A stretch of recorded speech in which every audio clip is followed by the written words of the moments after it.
Welcome. This is For Better and Worth, the podcast where we don't believe you have to sacrifice your relationship while you grow and build your net worth.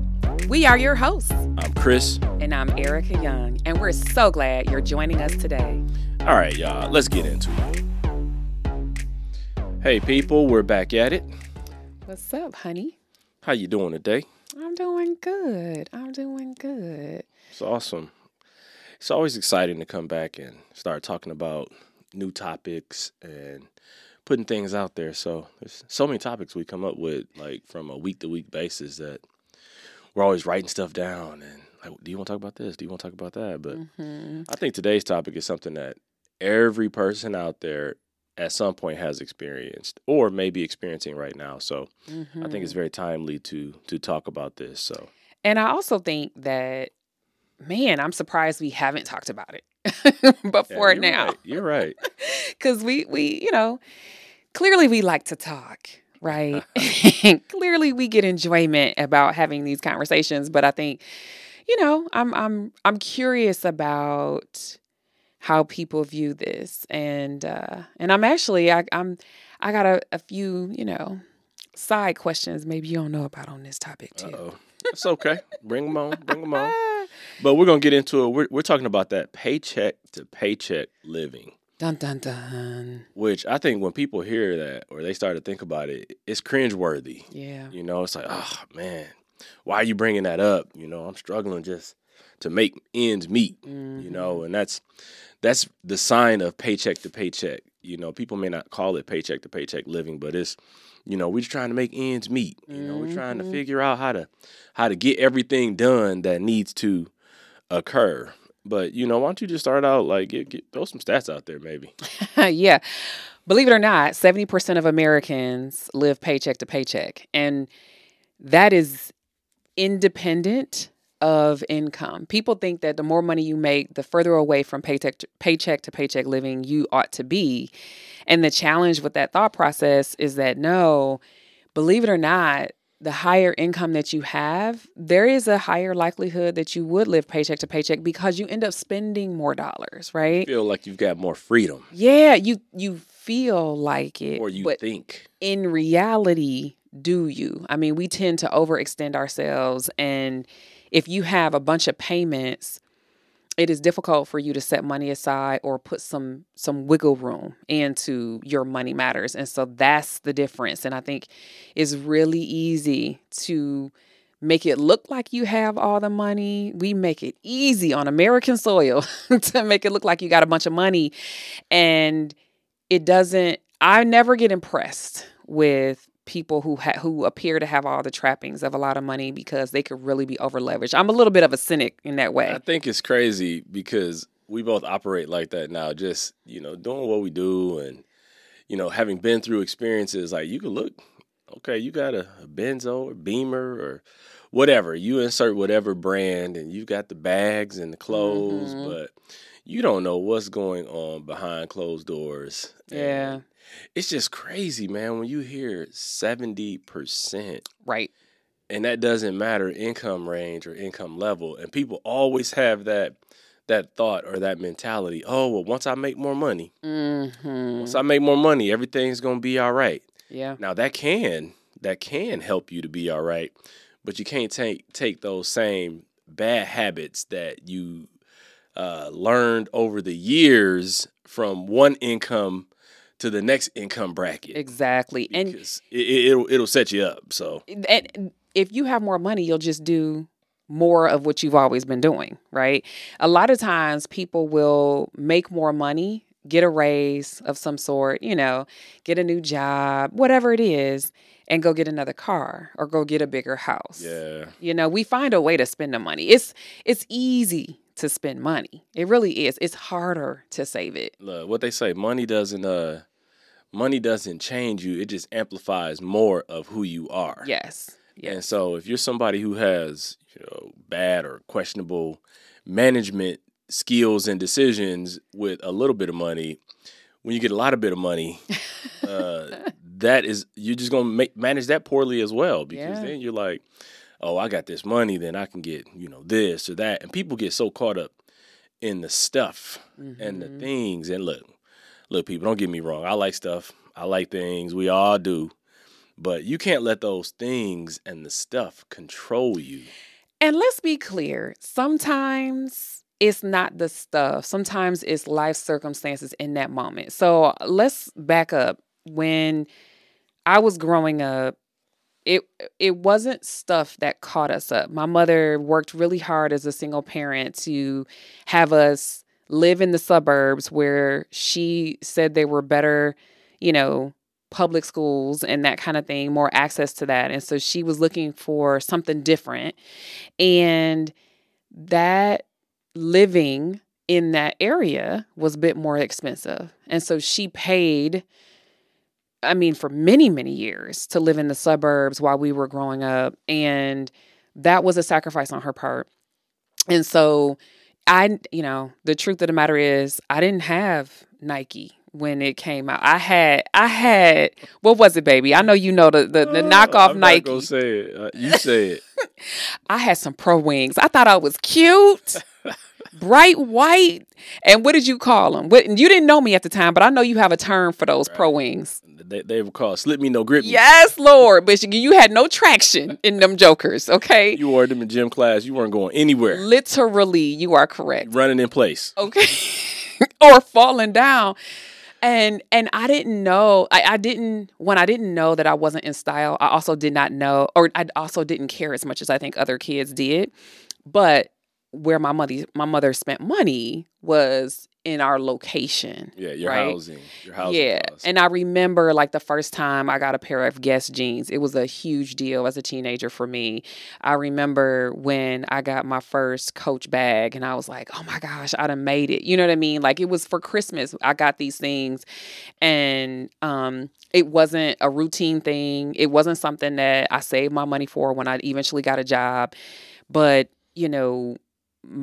our paycheck to paycheck lifestyle was induced because of where we were living. And for, like I said, for many years, and that was a challenge. And so, it doesn't always have to spring from an overindulgence of stuff. It could be other things. And I know that was, the similar case for you, right, honey? Well, you make a very good and valid point is that it's not necessarily always stuff.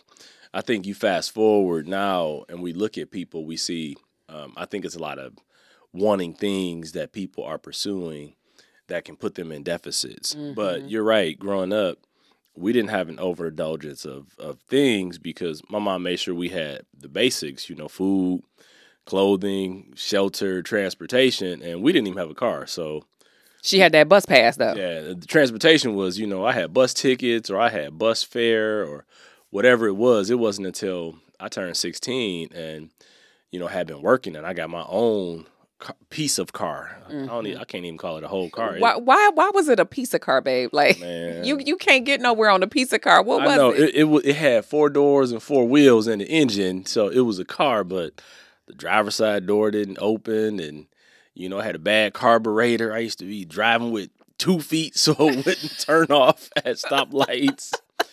And, but hey, I was happy because I was rolling. I wasn't on the bus anymore. I wasn't on foot. And I was like, look, I'm going to make this work until I could do something better. Yeah. But we didn't have an overindulgence of stuff either.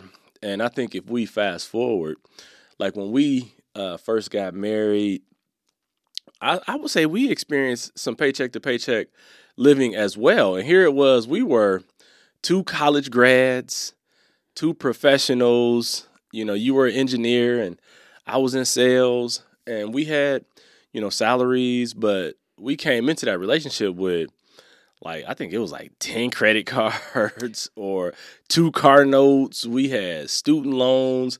So we came into it with a lot of debt. A lot of payments monthly. Right. But then we had to add rent. Mm-hmm. We were living, out west. So we had the AC bill that shot up in the summer. Yep. And, we cable and all that stuff. We had all those additional bills that just to live. Mm-hmm. So we came into it with this debt. Then we had, just living expenses and food and gas. And that's before we even had kids. And then we had kids. It's that's a whole another expense. So I remember we used to be well, you know what? We're not going to do that on this paycheck. Right. We're going to have to wait until the next paycheck. And I think it just, like, because we were starting out where we were, like just you and I feel like that's how we got a hold to like this change mentality early on. Because we were like, wait a minute, you know, we got all these bills, we got all these payments, this not adding up. And we're working hard, you know, trying to establish ourselves. And it was good that we just adopted that mentality early, because then we just started working to create a different path. And so as we go through this, I just want to say up front, anybody who's out there listening to this and you're currently in that paycheck to paycheck living, just know that it can change. It may not feel good right now, but just know that as we talk through this and you hear some of the things, take what works for you and get back on that, you know, progress over perfection train and make it happen. So, you know, what's funny is I remember our early days when we were trying to make stuff work and how we thought of the method to pay our bills and what it looked like. And the truth is, I think because we were, like you said, college graduates, we both were gainfully employed. There was something about that, just being at that level, even though we were young and we didn't know what we were doing and we did have a lot of debt. I don't think at that time I would have called it paycheck to paycheck living. And the reason is because I thought a salary could keep you from the paycheck to paycheck living. And the funniest thing too for me is like it was such a stronghold. I really fully believe that paycheck to paycheck living was such a stronghold for me. I couldn't initially identify. I couldn't relate that it was our living. Now, of course, I can, but it was such a stronghold. I just thought it was life. I thought it was just, this is how you do it. Like, it's okay. Like, you go to work to get the next paycheck. I really didn't, you know, honestly clue into the fact that I was doing in the first year or two, let's say, of our marriage, that I was still perpetuating this same lifestyle, and we have to break out of that, and what it looked like to break out of the paycheck living. And today, a lot of the times, the way that I'll identify paycheck to paycheck for people is there's, you know, more a month left at the end of the money, right? Like you got some days left and the money is gone, right? And I didn't see that when we were paying the bills and all we had was $200 left, and then we had to adjust from there, that was still paycheck to paycheck. Like, it wasn't, there wasn't enough margin to live if we didn't have a paycheck. Yeah, you thought life was just lifing. I did. And here's the thing. If we don't teach our young people when they get out of college that there's more to life than just making the money, you actually have to manage it well, they will miss that lesson as well. Yep. I'm learning, like, even at this point, you know, having been out of debt and, you know, experiencing a different level of freedom, I'm still learning that life is so much more than just getting up and going to work. Like, life is to be enjoyed and lived and experienced, and you can do that on a number of different levels. But it's like, for so long you think, man, I gotta go to work, I gotta hustle, I gotta grind, I gotta do this, and that's where your focus can be for so long. And I think that's important at different phases in your life. But when we talk about paycheck to paycheck living, like, it's interesting that you thought a salary would keep you from that. Yeah. Only difference is that salary is just broke down in 24, 26 paychecks. Exactly. So it's still, okay, how are we going to make? Because I remember, like, we would pay our payments, you know, pay the bills and, you know, pay our utilities and things. And, man, we'd be down to, like, okay, we got like $50 until now we would have gas in the car, and we would have food in the house. I'm talking about, like, gas and food is a budget line item. Absolutely. And so we will have accounted for that. I'm talking about after everything is paid, and we're like, okay, are we gonna go to the movies? Are we gonna go out to eat? And it was like, well, we got $50. Exactly. And we were like, Well, I hate to even say this because Oh, there's some Lord. people who listen to this, they're gonna be like, "What's that?" What you about to say? Man, it was like we're not going to the movies. We're going to Blockbuster. Oh my gosh. We about to rent them movies. Lord have mercy. You know And what? you remember, but you know what's funny? Remember when Blockbuster was at its peak, and we would be like, "All right, we're gonna get a movie tonight." Yep. And you had to like plan and strategize So that you could watch it and then take that joker back. Right. Well, you first of all, you had to strategize on how you were gonna get there and get the like when they had the new releases. Oh, that's right. The timing. You had to be out. You had to time it to make sure you got there. Because if they were gone, they were gone. They had a certain number. Right. Of There rentals. was nothing like going to Block. But boy, this bringing back some old memories. Oh my gosh. You know you old school win. You talking about Blockbuster, dude. You can't listen. It's just funny because you know what? This generation barely know about Redbox. And he done gone back exactly decades. But Redbox and Blockbuster was the same thing. That was the worst feeling. Yeah. When you were walking Blockbuster, you're like, yeah, I'm about to get this new release. And it's like a whole wall, a section of that movie. But you start looking because they would have the movie, then they would have the copy behind it. And you're looking, it ain't all nothing the there. copies gone. You like, dang, I can't get that. And you in the video store like trying to strategize on, well, what am I gonna watch instead of this? Yep. Because that was our entertainment. It and was. then Redbox became a little more convenient because then you could start reserving movies but then you go to Redbox sometime and it'd be a line at the Redbox but you're right. I used to rewind them videos because they would charge you. Yep. If you didn't rewind it. Listen, oh my god. We used to be dropping them movies off at at the last midnight. minute. Yes, 11:59. You like, wait a minute. We're not about to get charged another. How much was it? How much was the rental fee? I don't even remember, but I remember what I do remember is we were like, I'm not paying that extra day fee. For real. I'm getting up taking this movie back. Listen, put some clothes on. You mean in your pajamas, put your clothes on, get in the car and drop that joker off. And I'm like, I'm crying right now, people. I mean, that junk was a mess. Look, that's it. And you ain't think we were living paycheck to paycheck? I couldn't separate.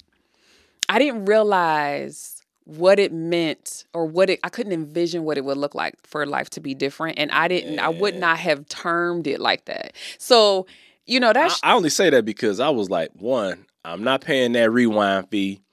I'm not paying that extra day fee.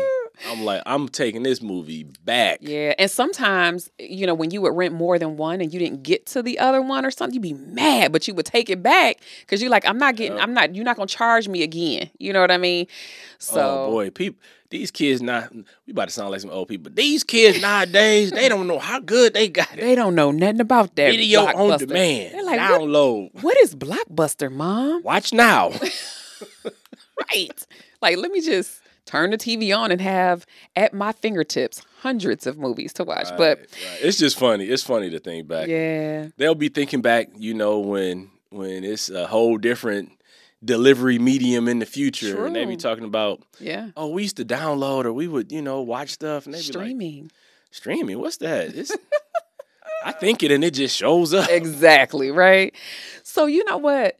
I think that's a fair observation that I wasn't fully aware of paycheck to paycheck. Like I wouldn't have termed it that way for ourselves, even though now, obviously looking back, I would. And I think if you don't believe you've lived paycheck to paycheck, then you don't know how to get rid of it, right? Or to rise above it. And so I think that there are a couple of ways to look at this, but we're going to make it real simple. I really want to make the definition so that you can identify yourself, so that you can fix it, right? And it is simply not having a paycheck means that you don't have any other dollars to weather that storm, right? So if you're living from one paycheck to the next, you desperately need that next one because you have nothing to weather if you don't get it. If there's some things that have to wait after you've gotten paid, but there's not enough income to cover everything, or if you're juggling expenses. Right. Or you say, well, this has to wait until, my next pay period, or an emergency comes up and you can't take care of that. and it goes on a credit card or you got to borrow money. Right. You can't take care of it before the next paycheck. I think that's a good definition of paycheck to paycheck. To keep it real simple. Yeah, we got to create a bit of margin. So we want to just talk about some ways to end that cycle. So if you can identify yourself or you want to get further away from paycheck to paycheck living. So maybe you have a paycheck's worth of money saved and you want to grow that. So these also could help you as well. And so we just want to talk about that a little bit. I think the very first thing, I'm just going to say it this way, and then I'm going to say what it is. You add up all of your expenses, all of the necessary expenses, gas, like and grocery included, like you said, everything that needs to be paid, need, not want, need, and add up all your income. And just check between the two and just confirm that what is that called? Before I go there, confirm that there is a difference on the positive side, that you actually have more income than expenses. Like just even in simplest terms, go to your bank statement and look at your expenses, all of the debits that came out versus all of the credits that came in. Simply put, is it more income coming in than expenses, first of all, and by how much? And that's your margin. And honey, yes, that is what we call a budget. I know people hate that word. I get it. But I don't know. You've said that like for years, but I think people who are like waking up to the fact that they want to experience life differently realize that it requires a plan.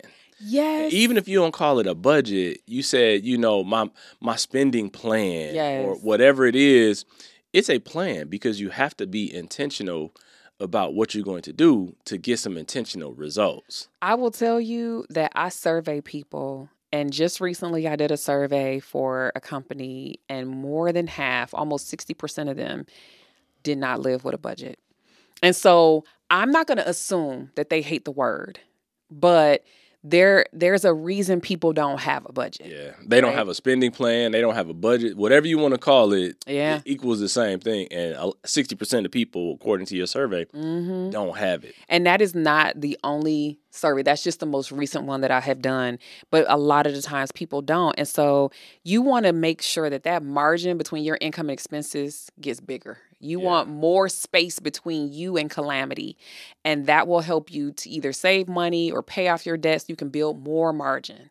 So we need to build margin. So I'm going to say that's number one.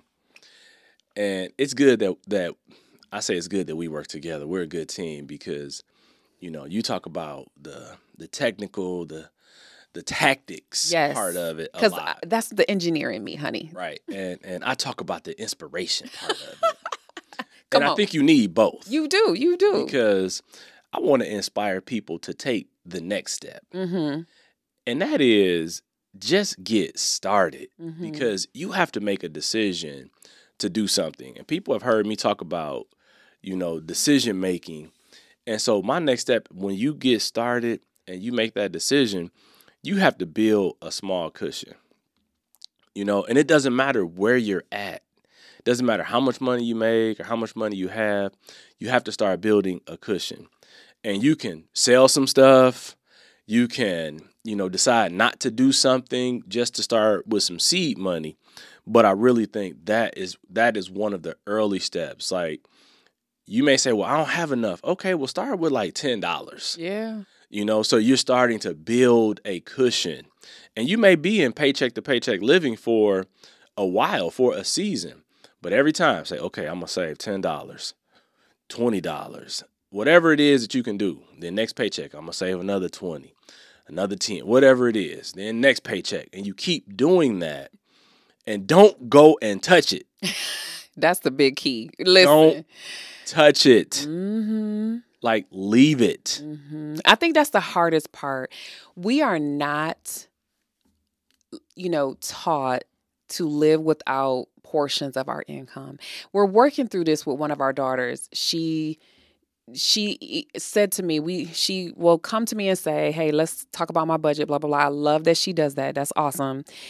And when we talk about savings, which she does have, she's like, what is it for? Like, this is where I get messed up. Like, I'm not motivated to continue to put money in there because I'm not clear for myself on what it's for. And I said, you know what? I appreciate you saying that.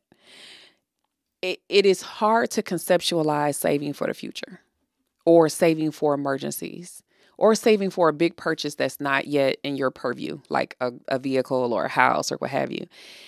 It's not as fun. Honestly, it's like I would prefer to spend the money than to just save it. Like, there are some people, who are big time savers and they enjoy what the feeling or the euphoria or whatever it is when more money gets saved. But that's not the majority of people. Yeah, but you know what? You know what? I think people can experience that enjoyment and euphoria once they have built that cushion, and then they start to realize that, something came up before the month. Oh, you get appreciative of it quick. You get some real satisfaction out of something coming up, and you're like, oh man, okay, I've got something to cover it, because I built an emergency fund, or I'm still paycheck to paycheck living. I know I'm not supposed to touch it, but I built this cushion up, and now I can cover some of it where I don't wipe out my whole, cushion or my whole emergency fund until you get to a point where you're not fully living paycheck to paycheck. So maybe the thought process is to have at least a paycheck saved.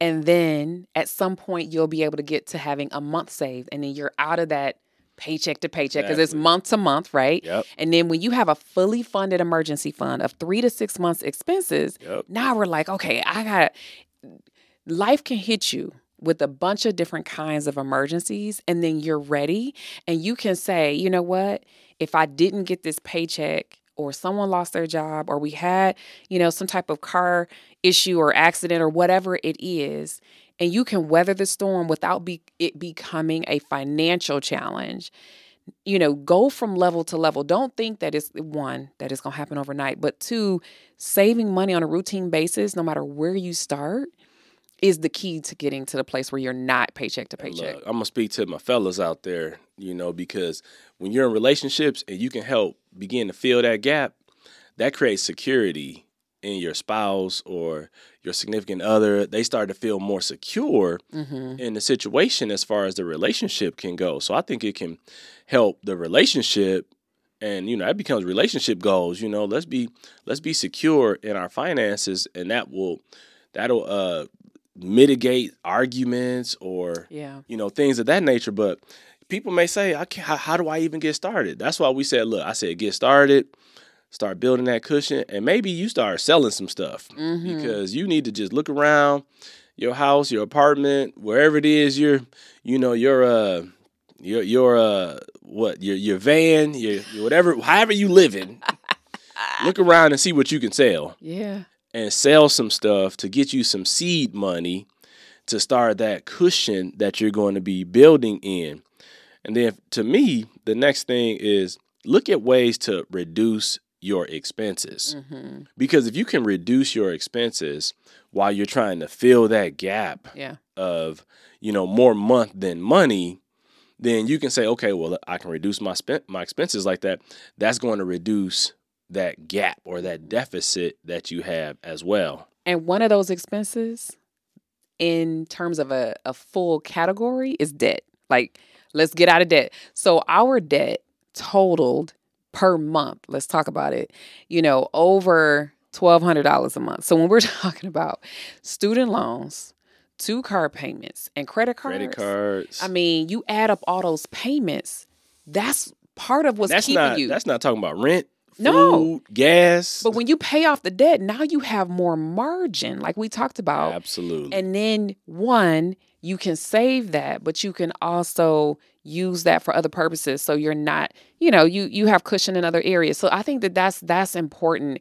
And this is another reason why staying in debt or saying that you're going to always have a car payment or what have you is not the way to go. This requires a mental shift. It just simply requires you to think differently and to own up to the fact that what you have right now is not what you want. Where you want to be tomorrow looks different than what you want to do today. And this is the other thing is, if we're doing the same things today, expecting to get out of paycheck to paycheck living, that's still the definition of insanity. And you know what? People have to realize it's not forever. The state that you are in is not forever. It is not forever. You just have to be committed for a time, a season, have some diligence and some persistence to change the circumstance. And that might mean like you get a second job, you produce some additional income. That could be another way to fuel that cushion. Yeah. That could be another way to help, eliminate debt. Yeah. So it's like, how bad do you want it? That's true. Because I remember a long time ago, one of our old pastors, he said, the proof of the desire is in the pursuit. Mm-hmm. How badly you want it will determine how badly you go after it. Yeah, that's good. And I've never forgot that statement because that's applicable to anything in life. Mm-hmm. The proof of the desire is in the pursuit. Yes. Like if you really want it, you're going to go after it. Mm-hmm. And if you go after it, there's not going to be anything that can stop you from accomplishing it. That doesn't mean you won't experience, setbacks or obstacles along the way. But all you do is you deal with the setback, you deal with the obstacle, and you get back up and you just keep moving and build momentum and keep creating what it is that you want to see as an outcome. Yeah. And it doesn't mean it's going to happen, tomorrow, next week, next month, next year. It may take months. It may take years, but that doesn't mean that you stop being persistent. And that's key because it did take us 5 years to get out of debt. It did. We committed to no new debt, and we also committed to enjoying the journey, but it took us 5 years, and we had to be patient with that journey. And I think I just had an aha moment about why I couldn't identify our life in that moment as paycheck to paycheck living. Is because I was used to living close to the edge. I just thought that was the way that things worked. And so I think one of the biggest things that we have to do is understand that it doesn't have to be that way. Yeah. You don't have to live so close to the edge. You don't want to always be looking in your account and wondering, oh my gosh, if this bill goes through, what's going to happen? Or if my car breaks down, I don't have any money, I need this credit card. Or if we had all of these things happen. We had, family members pass away and we needed to buy a plane ticket, and so. We're all trying to, hey, you got any buddy passes? Exactly, right? And so living close to the edge means that you aren't prepared when life gets messy or when things don't go your way. And so we can't, you need cushion in your checking account. You need cushion in your budget. You need cushion in your savings account. If you can have cushion or a little extra money in all of those places, and you protect the cushion, now we're talking. That's the last step right there. Stop living so close to the edge. Yeah, we're not trying to live close to the edge because then you can fall off. We're not trying to do that. Yeah, and couples need to talk about this, communicate on a weekly basis because one person might be on board, the other person might be out, messing the plan up. Yeah. They might be deterring what you're trying to accomplish, and you got to be on the same page. And here's a funny story. Like, I remember, this is a recent story, but we were out and we were talking about doing something at home. And, we just did this. And usually before we make a purchase, we go look and we shop and we deliberate. We sleep on it. Yeah, we plan. We usually don't make a decision like, on the spot. But we've been doing some remodeling at home and we decided we were going to buy this light fixture. And then we were looking like, hold on, man, these light fixtures like expensive. Mm-hmm. Like anybody who's actually done remodels and one big fixture could be like thousands of dollars potentially. And I started seeing these prices. I was like, hold on. Are we going to do this? Yeah, we were like, wait a minute. We done gone too fast and too far. I was like, how many? This one fixture? Yeah, wait a minute. And I was like, I don't know about this. But we have this person that we deal with and we went and we found this fixture. And the price was like, man, it was like a third of the cost. It was the price was right, okay? Price was right. And, she works there and she finds deals all the time. She told us about a deal she got, and our deal wasn't quite as good. But we found it and the price was right. And we were sitting there, we were like, well, man, maybe we'll come back And we said, well, hold on. What are we waiting on? And we just, bought it. But we were talking about how, man, remember how like years ago when we would have had to deliberate over it. Well, first of all, we wouldn't have been looking at any fixtures that cost that much to begin with. True. Facts. But we still could go back and think about how, man, I remember when, the car would break down, we'd be like, man, how we gonna figure this out? Yep. Or, we want to buy something. We bought our first couch, man.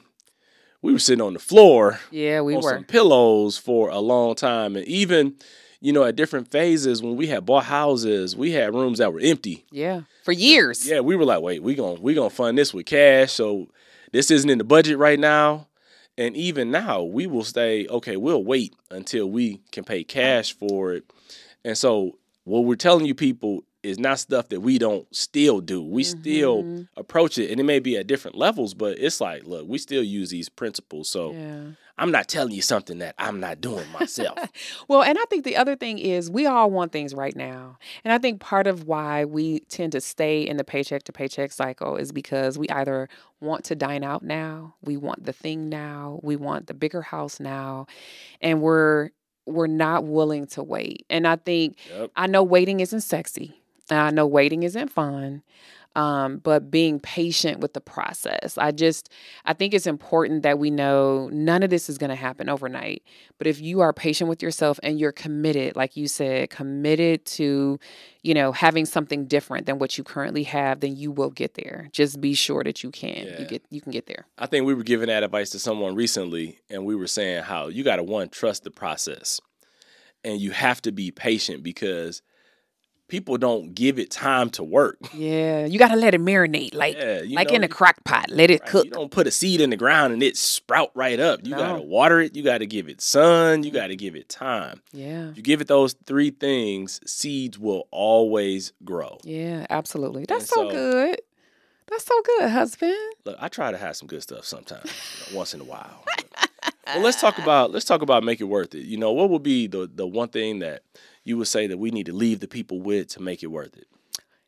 This ending of the paycheck to paycheck lifestyle will bring peace of mind. You'll sleep better at night. You'll feel good about yourself, and you'll be prepared when life hits you sideways. So it's more than just having money set aside.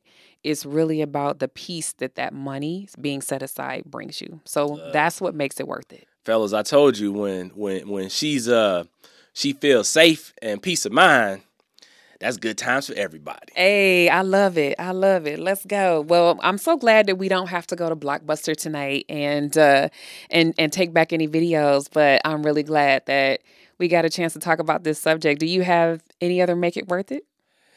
I have to just say the same thing I've said before, is make a decision and get started, And it doesn't matter how small you start. Don't despise the small beginning because everything started with something. So just get started because action is the thing that will keep you moving forward. So. I love it. I love it. Yeah, so get started and make that piece yours. So until next time. We're out. Thank you for spending some of your time with us today.